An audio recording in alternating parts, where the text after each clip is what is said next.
everyone. My name's Alisauskas. I use she, her pronouns, and I'm one of the instructors for spatial visualization in and for digital humanities research that's being offered in week one of DHSI in Montreal. And I'll let Lily introduce themselves quickly.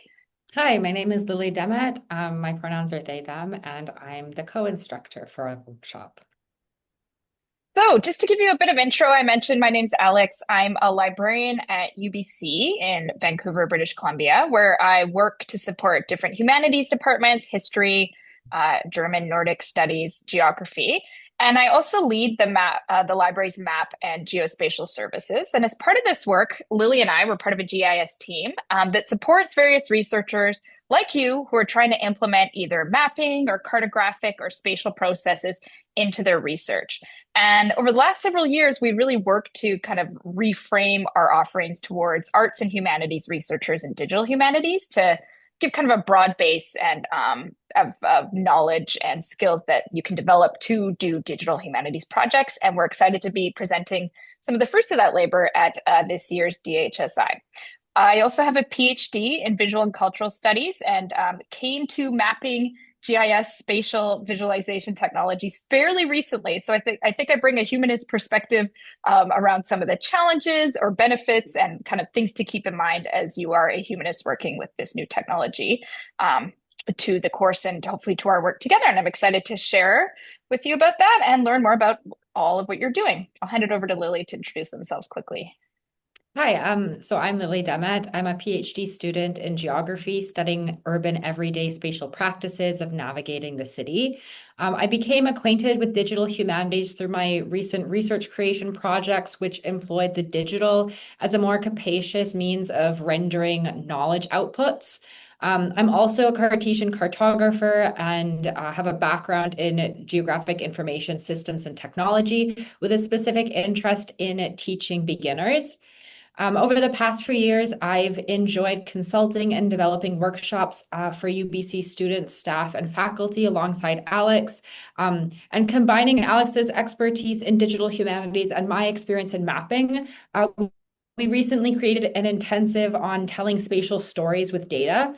And so we've taken this idea of introducing a multidisciplinary audience to different tools for conveying spatial aspects of projects and elaborated this idea into our DHSI course offering called Spatial Visualization in and for Digital Humanities Research. Great. So, just some overall goals we have for the course. The main goal is to help you understand different spatial visualization and mapping techniques. So, we'll get more into these terms GIS, geospatial, and identify which might be appropriate for your project needs and sort of the goals you have for your project. Throughout the week, we'll also think about what it means to approach research spatially. What does your research data look like? How might you represent that? And also mostly practical steps you will need to take in order to kind of make a spatial leap into making your research accessible in that way. We'll introduce you to a variety of tools, various levels of difficulty and options to implement your projects. We'll talk about GIS or geographic information systems. Lily will explain that in a second. Web mapping, which is interactive dynamic maps on the web, different narrative mapping tools. And we will also scaffold our week with some project planning fundamentals for spatial projects to help make sure you leave the week with a project plan to move forward, knowing maybe what tools you need, where you might need to develop more skills. You do not need to have any technical skills coming into this workshop, just a sense of curiosity about how you can explore concepts of space or maps through your work. I'll hand it off to Lily to go a little bit into the outline of our plan for the week. Awesome. So we'll begin our first day together with an overview of geospatial data and mapping. And Alex and I will introduce key ideas and critical methods in cartography and geographic information science broadly, and discuss how maps as spatial representations function in digital scholarship and humanities research.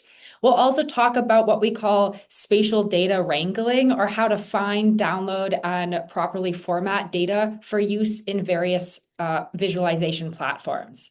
And as Alex mentioned, we'll provide a project design worksheet on this first day to structure your learning throughout the week. On day 2, we'll focus on static maps and spatial analysis. So in addition to a conceptual orientation to geographic information systems, also known as GIS, spatial analysis, and different kinds of static maps. You'll also gain practical experience with QGIS, a popular free and open source geographic information software. At a very beginner level pace, you'll develop familiarity with the QGIS interface by solving puzzles involving common tools and workflows and create some maps of your own. On day two, we'll think about web mapping, or that is making dynamic interactive maps that are hosted on the web and can be shared via a link to others.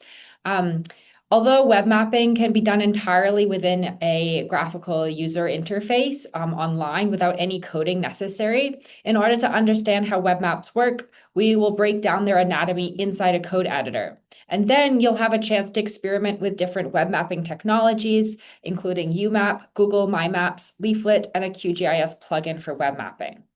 On day four, we'll work with historical maps and multimedia narratives. So multimedia narratives combine text, maps, videos, timelines, and more to convey a spatial information in the form of an interactive story. You'll learn how to georeference digitized maps using IIIF and QGIS and explore the capabilities of ArcGIS story maps, the free version, and NightLab story maps, which is a free and open source alternative for narrative mapping. And as with all the other tools introduced throughout this course, we'll discuss the relative advantages and disadvantages of each platform and show you how to get started in both.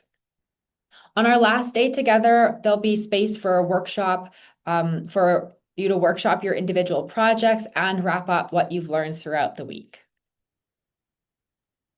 Great, thanks, Lily. So that's a bit about us and our course. We hope to see you beginning of June in Montreal for some mappy times. And yeah, thanks for watching our video.